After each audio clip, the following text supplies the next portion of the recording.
From the battlefields of World War II to the highways of America, Detroit Diesel powered it all. But how did America's most trusted engine maker lose its crown? The story begins in 1912, not with Detroit Diesel, but with a visionary named Alexander Winton and his Winton Engine Company.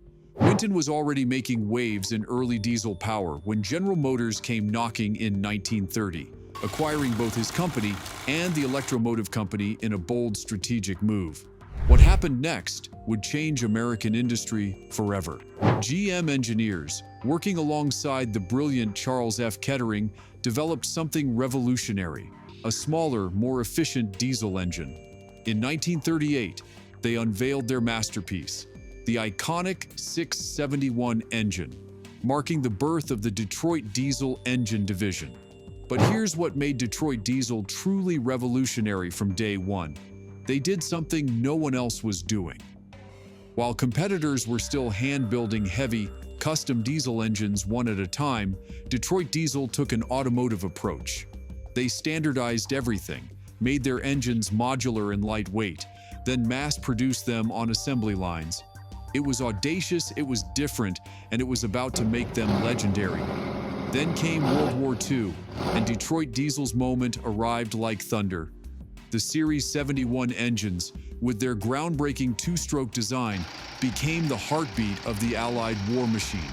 These weren't just engines, they were force multipliers.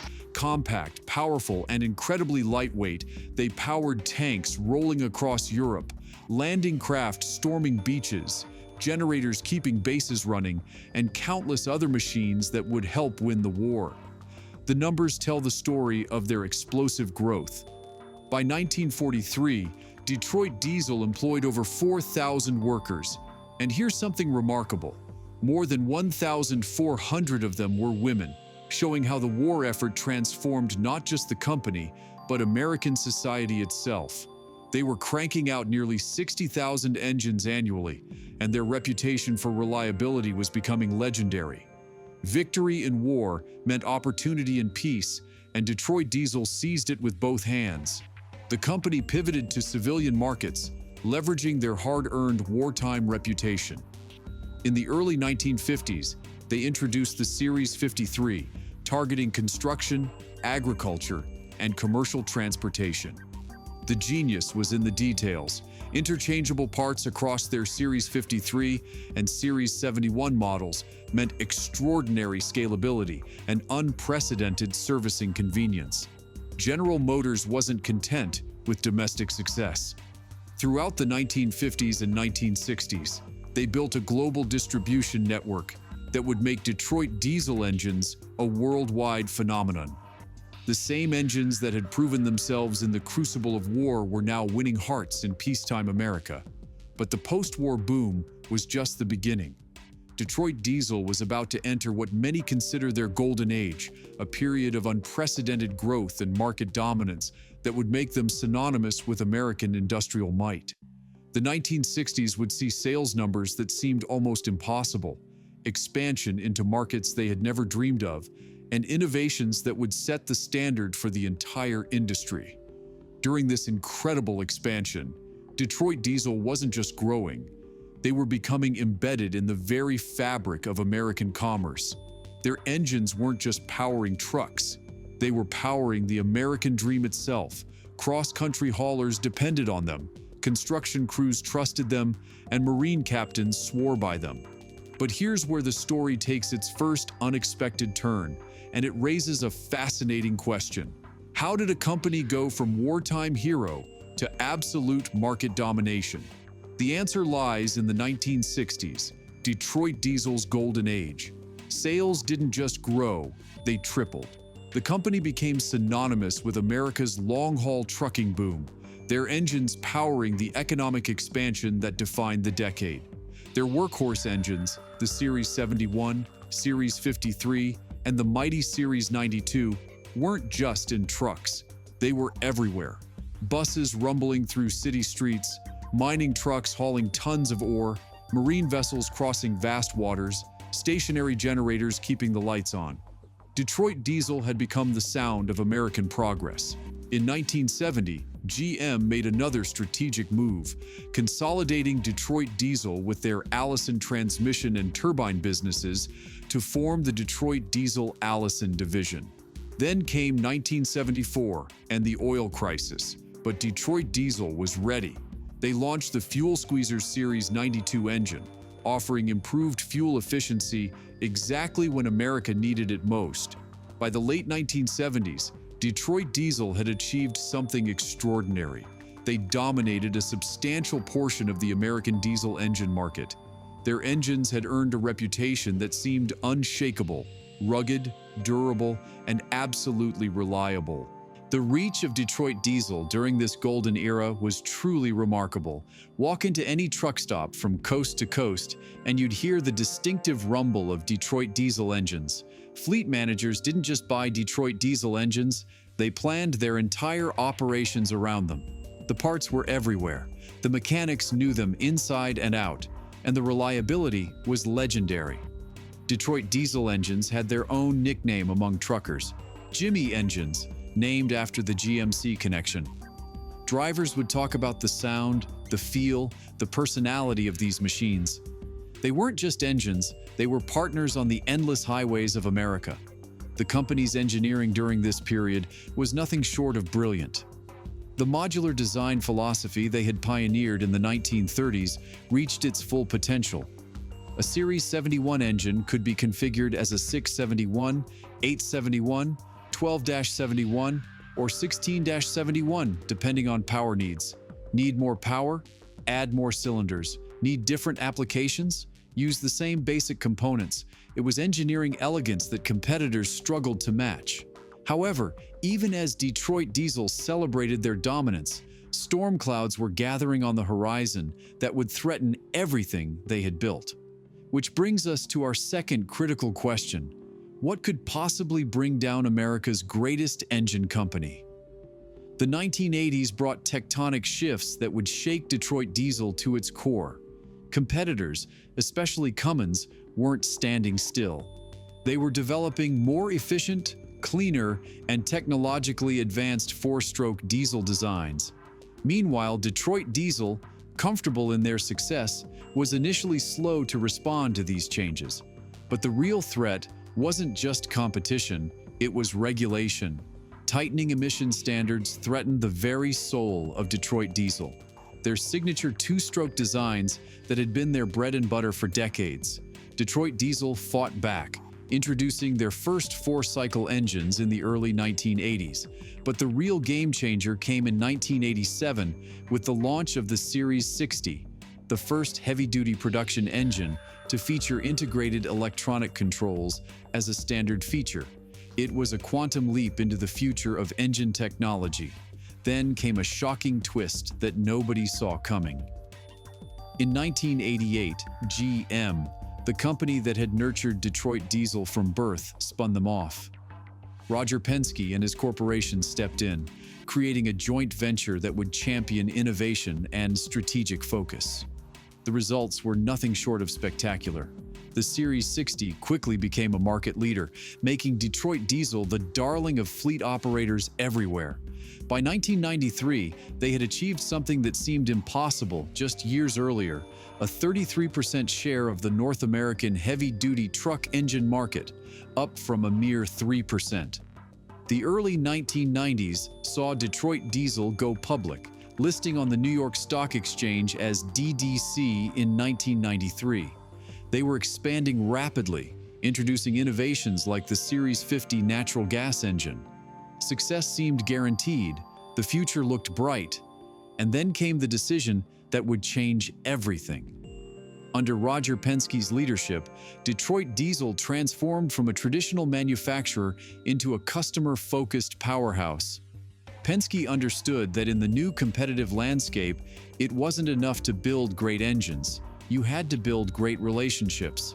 The company invested heavily in dealer networks, customer service, and most importantly, listening to what fleet operators actually needed. The Series 60 wasn't just electronically controlled, it was revolutionary. While competitors were still using mechanical fuel systems that were difficult to tune and maintain, Detroit Diesel had leapfrogged into the electronic age. The engine could adapt its performance in real time, optimize fuel consumption, and even diagnose its own problems. For fleet operators managing hundreds of trucks, this was a godsend. The turnaround was so dramatic it became a business school case study. Detroit Diesel went from being seen as a dinosaur clinging to outdated two-stroke technology to being the most innovative engine company in America. Trade publications that had written them off were now featuring them on covers. Industry analysts who had predicted their demise were scrambling to explain their remarkable resurrection. But even as Detroit Diesel seemed to be writing the perfect comeback story, the global forces that would determine their ultimate fate were already in motion. However, even as Detroit Diesel reached new heights of success and innovation, the forces that would ultimately lead to their downfall were already in motion. This leads us to our final and most surprising question. How did America's greatest engine company end up being sold to foreign competitors? October 2000 marked the end of an era. German automotive giant Daimler Chrysler acquired Detroit Diesel Corporation for approximately $700 million, integrating it into Daimler Trucks North America. The independent American heavyweight was no more. Under Daimler ownership, Detroit Diesel continued innovating, investing heavily in their Detroit plant and launching the heavy-duty engine platform, the DD13, DD15, and DD16 engines. They developed Blue Tech emissions technology, desperately trying to maintain relevance in an era of ever stricter emissions regulations. But the challenges were mounting like an avalanche. Foreign and domestic competitors had embraced even more advanced engineering. The off-highway division was sold to MTU Friedrichshafen, later owned by Rolls-Royce, splitting the company's focus and reducing their technological breadth. Then came the scandals that would tarnish their legendary reputation forever. But here's the twist. Detroit Diesel found themselves at the center of the largest Clean Air Act fines in history. Along with several other engine manufacturers, they were caught red-handed using engine control software to circumvent emissions tests, while their engines continued to pollute heavily on real roads. The fines were devastating, but the damage to their reputation was even worse. The regulatory scrutiny never stopped.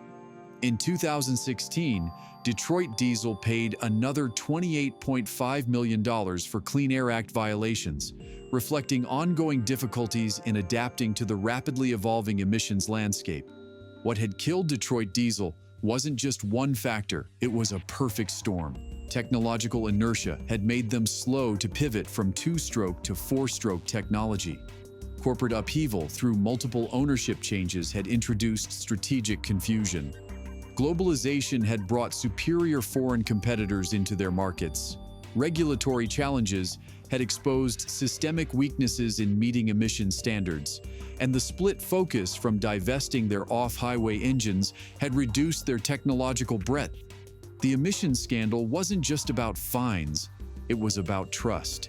For decades, Detroit Diesel's greatest asset had been their reputation for reliability and honesty.